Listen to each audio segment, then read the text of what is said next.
राधे राधे मेरी YouTube family. आज मैं आपके साथ शेयर करने जा रही हूँ होममेड टोमेटो केचप। बिना लहसुन प्याज के बनाएंगे और बिना झंझट के बनाएंगे। ये देखिए इसका टेक्सचर बिल्कुल मार्केट के जैसा, वही रेशे बनेंगे, वही कलर आएगा और मार्केट से ज़्यादा अच्छा टेस्ट आएगा। पता है टेस्ट अच्छा क्यों आता है? क्योंकि ये घर पे बना के तैयार होगा एकदम हाइजीनिक तरीके से। मैं तो आपको ये बोलूँगी कि जब मैंने ये सॉस अपने बच्चों को खिलाया था ना, और मैंने उनसे पूछा कि इसका रिजल्ट कैसा है, उन्होंने बोला मम्मी बाजार के सॉस पे एक महक सी आती है, बदबू सी आती है, बट ये वाला खाने में बहुत टेस्टी लग रहा है। तो बहुत ही अच्छे से पके हुए देसी टमाटर लेके आई थी। जो देसी टमाटर होते हैं उसमें बहुत अच्छा गूदा होता है और ये ऊपर से बिल्कुल लाल होते हैं। इनका छिलका भी थोड़ा बारीक होता है। तो यहाँ पर ये मैंने आधा किलो टमाटर ले लिए हैं और मैंने इनको पहले धो लिया था और उसके बाद मैंने इनको रफली ही कट कर लिया है। टमाटर को काटने से पहले जो इसकी ऊपर वाली डंठल होती है ना, उसको काट के साइड में निकाल देना है, नहीं तो ये पीसने में नहीं आती है और जो केचप है ना उसका कलर भी हमारा आउट कर सकती है। यहाँ पर मैं ये कढ़ाई लेके आ गई हूँ। आप चाहे तो कुकर में डाल के एक सीटी लगा सकते हैं। बस जो मेन मकसद है वो है टमाटर को गलाने का। बट मेरे पास ना भी काफ़ी टाइम था, क्योंकि इसके बाद मैं खाना वाना भी बनाऊंगी, शाम का खाना बना रही थी ना, तो मैंने कढ़ाई में डाल दिया है। धीरे धीरे ये पकता रहेगा। 50 ग्राम मैंने यहाँ पर इमली डाली है। एक छोटा चम्मच के जितना सौंफ डाल देंगे। 1.5 इंच के जितना दालचीनी का टुकड़ा। एक काले वाली इलायची डाल देते हैं। 4 सफ़ेद वाली जो मिर्च होती है और 4-5 हम काले वाली मिर्च डालेंगे और 2 लौंग डाल देते हैं। इससे ज़्यादा इसमें कुछ भी नहीं डालेंगे। अगर लहसुन प्याज खाते हो अपने घर में तो 2-3 आप लहसुन की कूली भी डाल सकते हो, बट हमें तो उससे बड़ी महक सी आती है तो मैं तो डाल नहीं रही हूँ। गैस को कर देते हैं मीडियम और लो के बीच में और इसको 10 मिनट के लिए पक जाने देते हैं।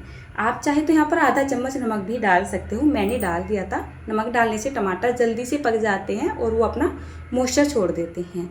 तो करीब 10 से 11 मिनट हो चुकी है और देखिए टमाटर है ना हमारे बहुत ही अच्छे से सॉफ्ट हो रहे हैं। देखिए जैसे मैं इसको चला रही हूँ ना तो बिल्कुल मैसी से हो रहे हैं, ठीक है ना।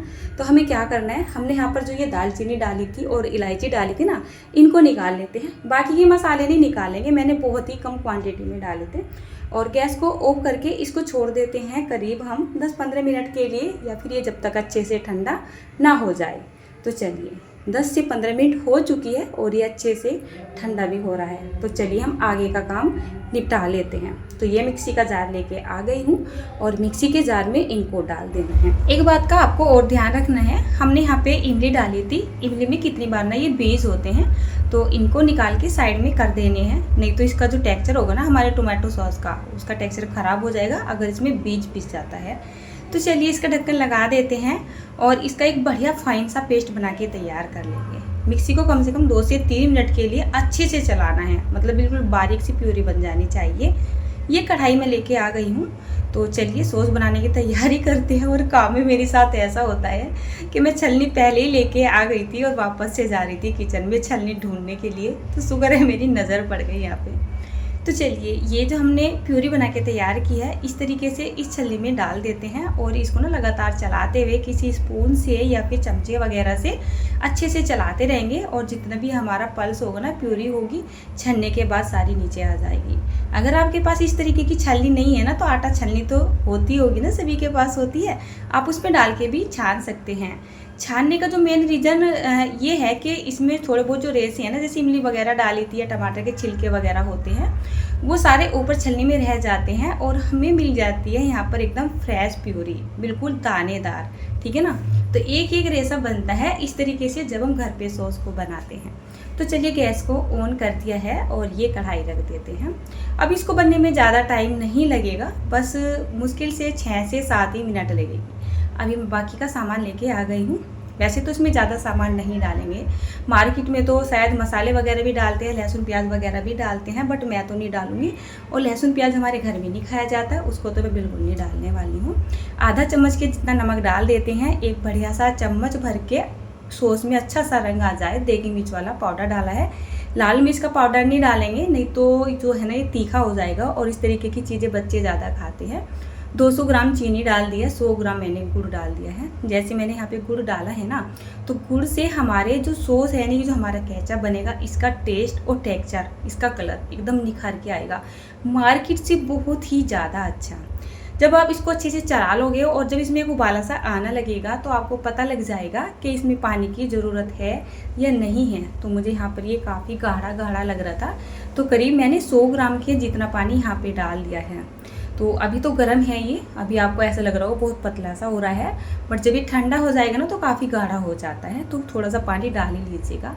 इसको हमें करीब 6 से 7 मिनट के लिए पकाना है। चीनी भी अच्छे से घुल जाए और जो हमने गुड़ वगैरह डाला था वो भी घुल जाए।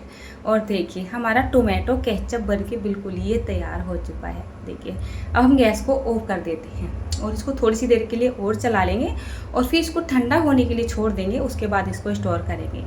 तो मैंने इतनी देर के लिए छोड़ा है कि मैंने बर्तन वगैरह साफ़ कर लिए हैं अपने शाम के। ये जो मेरी स्टील की कढ़ाई है ना, ये काफ़ी हैवी है और जो इसकी मतलब ये हैंडल है ना, ये बहुत देर तक गर्म रहते हैं। हालांकि कढ़ाई ठंडी हो जाती है लेकिन इसके कुंदे नहीं ठंडे होते हैं। मेरी बेटी बोल रही थी कि मम्मी इसको ऐसे ही स्टोर करना जैसे नॉर्मल मार्केट में आता है। तो मेरे पास ना विनेगर की छोटे वाली बोतल पड़ी हुई थी, कुछ सॉस मैंने उसमें निकाल दिया है और बाकी का यहाँ डाल दिया है। देखिए टेक्सचर, रंग देखिए और इसमें रेसे देखिए, जो इसमें एक रेसा सा नहीं होता है वो भी बहुत ही अच्छे से बना हुआ है। और यकीन मानिए ये बहुत ही ज़्यादा सुपर टेस्टी बना है। जैसे मैंने बच्चों को चेक कराया ना, तो मैंने बच्चों से पूछा बताइए खाने में कैसा लग रहा है, तो उन्होंने बोला मम्मी बहुत अच्छा लग रहा है, बल्कि जो मार्केट का सॉस कभी कभी लेके आ जाते हैं, वैसे उसमें लहसुन प्याज वगैरह भी पड़ा होता है, तो हम तो लेके आते नहीं हैं। बाई चांस जैसे लेके आ जाते हैं ना, तो मेरे घर में वो आधे से ज़्यादा ना ख़राब ही जाता है, मतलब बच्चे खाते नहीं हैं। बोलती मम्मी उसमें ना एक स्मेल सी आती है अगर स्कूल में लेके चले जाते हैं।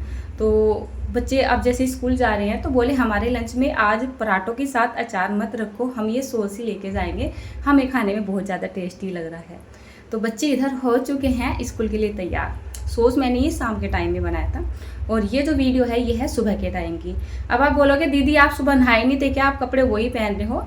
तो शाम में जब मैं रेसिपी को शूट कर रही थी तब मैं वही कपड़े पहन रही थी और इससे पहले मैंने दूसरे पहने हुए थे, नहा धो के पहने थे और सोने से पहले मैंने ये कपड़े निकाल दिए थे, मतलब 1-1.5 घंटे के लिए ये कपड़े पहने थे। तो सुबह मैंने नहा धो के फिर से वही पहन लिए थे। सुबह में आप इसका टेक्सचर देखिए, अब ये ना ठंडा हो चुका है ना, थोड़ा सा गाढ़ा हो रहा है, इसमें रेशा भी बन रहा है, इसका कलर भी निखर के आ रहा है और बहुत ही बढ़िया हो रहा है।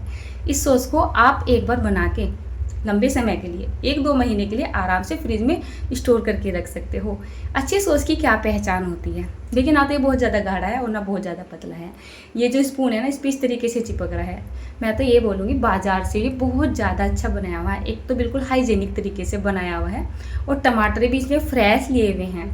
जैसे कि नॉर्मल फैक्ट्री में सॉस वगैरह बनता है तो ज़्यादा क्वांटिटी में टमाटर लेते हैं, क्या पता कौन सा ख़राब हो जाए।